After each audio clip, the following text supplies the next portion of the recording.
Hey, how's it going guys? My name is Zealwood and today we're going to be reviewing Dragon's Dogma Dark Arisen, and to answer the ultimate question, is it worth your time? So, Dragon's Dogma is a single player, third person hack and slash action RPG set in an open world fantasy medieval age where dragons, cyclopses and chimeras seem to be the norm. You play as the Arisen, a person of destiny chosen by a big ass ugly dragon to get your heart ripped out of your chest, watch it get devoured in front of you and survive the whole thing. The Arisen is said to be the only one able to slay this mighty dragon, and obviously you want to do that to get your heart back, although you seem to be okay without it, thus starting your Dragon's Dogma journey. Side note, I'm playing on the PS4 port version of the game, so expect 1080p graphics and much steadier frame rates over the original. So, aesthetically the game has retained its look over the years, especially with the port improvements. Colours used are the classic dark and dull style to make everything as realistic as possible, but to a point where everything looks quite lifeless and dirty, which really makes the more vibrant effects like weapon buffs, magic, and certain sceneries feel special compared to the miserable look of the world in general, which is actually a good thing in case I sound like I'm taking the piss. Textures and detail in Dragon's Dogma are nothing special, but decent. Sceneries look a bit on the basic side with the little ground clutter, especially in caves and dungeons, which I actually prefer in games anyway. I find that too much ground clutter really reduces immersion for me, because it's just not that realistic. The best part about Dragon's Dogma's aesthetics is by far the lighting effects. Daytime shadows and lighting are quite impressive, but nighttime and dark areas are fucking brilliant. Your character's lantern and environmental lighting, like torches, beaming lights from ceiling cracks, and ominous glows in the distant darkness, look incredibly good. The character's lantern, specifically, gives a comforting glow effect and really brings out surroundings and character detail very well. But during cutscenes or medium lit areas, it can be somewhat hit or miss. This coupled with a very good shadow effects, give incredible graphic immersion to the player. A huge improvement over the Xbox 360 version, I remember, where you would often get frame drops and the glow effect just seemed a bit too strong back then. The UI I've always felt is a bit too busy, with a few too many things on the screen. I feel there's no point in the numerical value of your health on the screen when you already have a HP bar. The draw / grab and jump buttons are completely pointless, and the porn comments on screen are a horrible put off. Fortunately, you can disable everything mentioned, which I didn't actually know until making this review, to be honest. You can even disable the attack commands on screen as well, which makes everything look so much cleaner and immersive. As Dragon's Dogma is an open world game, area layouts are large, but not that large. The overworld is average in size, I'd say, with not that much to explore compared to other open world games of its time. Character animations aren't that good in general, with walking, running or rolling, but attack animations are pretty impressive. Melee classes look especially good, with satisfying attack animations and creative ability techniques. Enemies look better in my opinion. The movement design for non-human enemies like skeletons, goblins, ogres and many others look accurate and well made to match the creature's size and strength. The overall look of the game really does give a medieval, realistic, cold feel that a lot of games of the time couldn't do as well, giving their games more of a fantasy feel.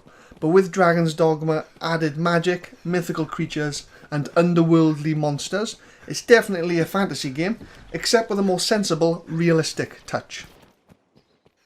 The soundtracks in Dragon's Dogma are high quality, fully orchestrated OSTs with the occasional fantasy sound effect here and there. Each song has a consistent, powerful feel, quite dramatic and full of action.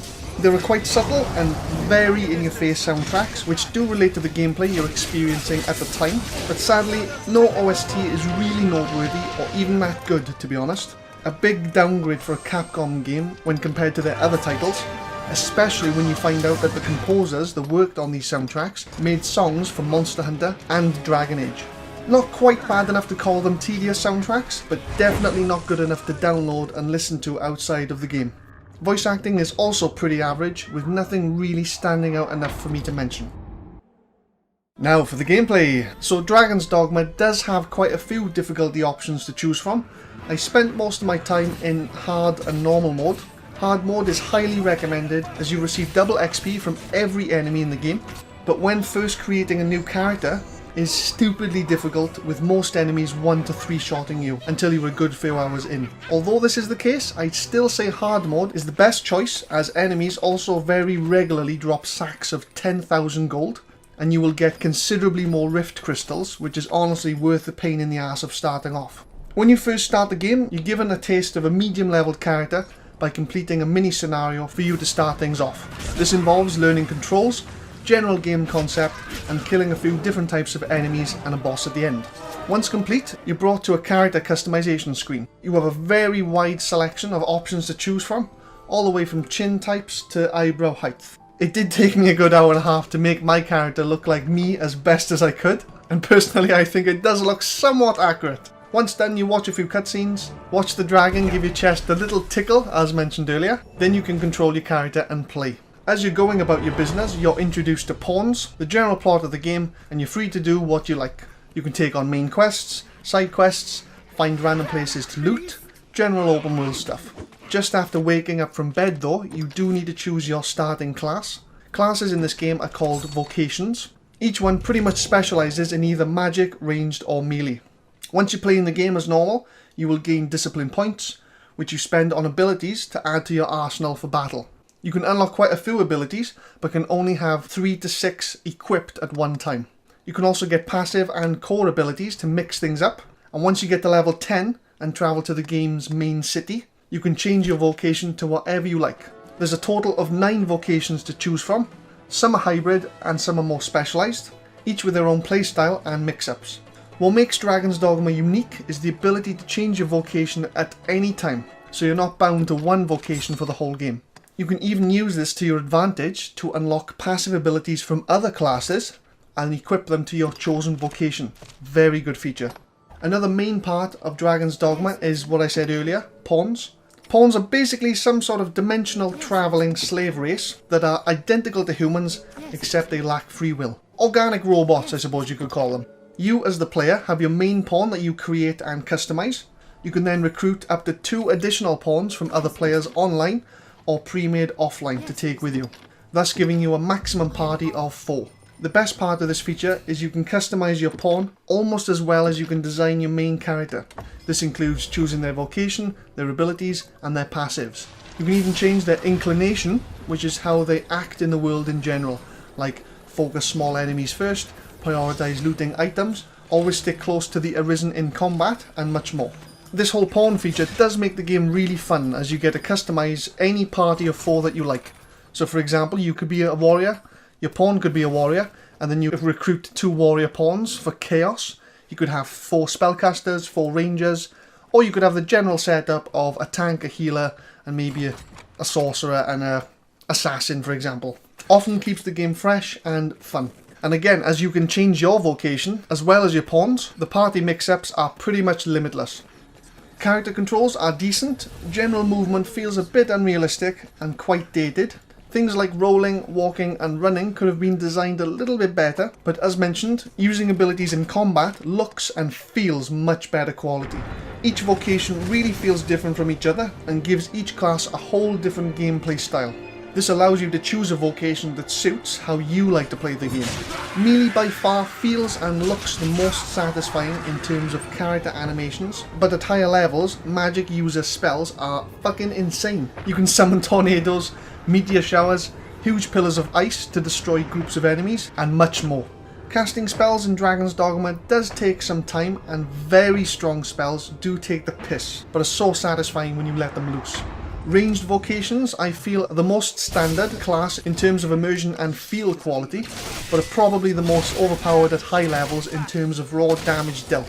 But regardless, there is no real best class in Dragon's Dogma, so just try them all and see which one floats your boat the most.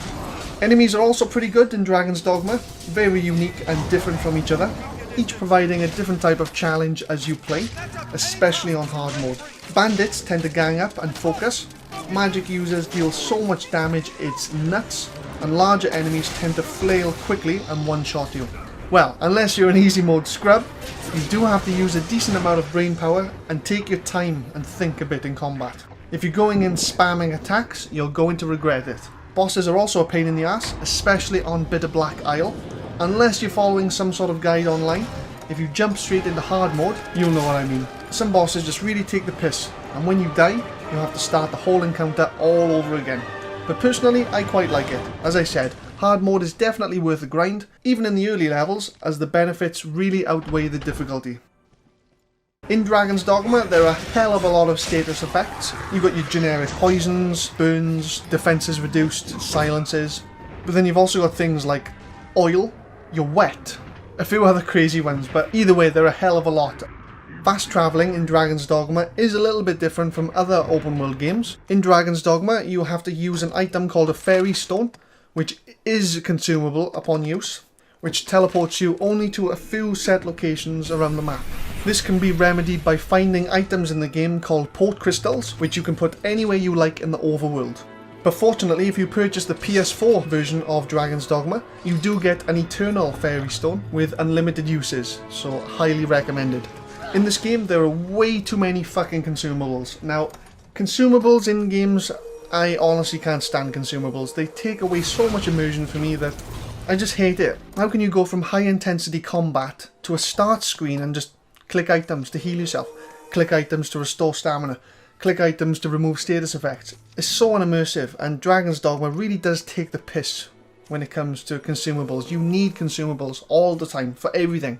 It's so bad, in fact, that people make videos online of them killing bosses, which in the title clearly says, no consumables used. If they reduced the amount of consumables used, the game would be a lot more immersive, but obviously they can't change that now. If you're the kind of person that really enjoys min-max stats, then Dragon's Dogma is a really good game for you. If you actually want to play this game to max level, you can really specialise your character as to the stats it gains per level up, depending on which vocation you have chosen at the time of your level. There are online calculators for this which can help, and I am one of these people. I do quite enjoy optimising my stats, and I will start games again if I make a mistake.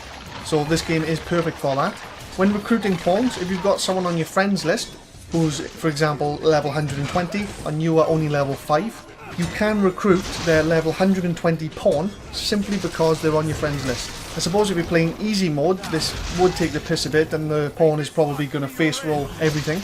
But when you're playing hard mode, you'd be surprised. Enemies are very, very strong on hard mode, so on Bitter Black Isle again, for example, it is quite a welcomed advantage, so just keep that in mind.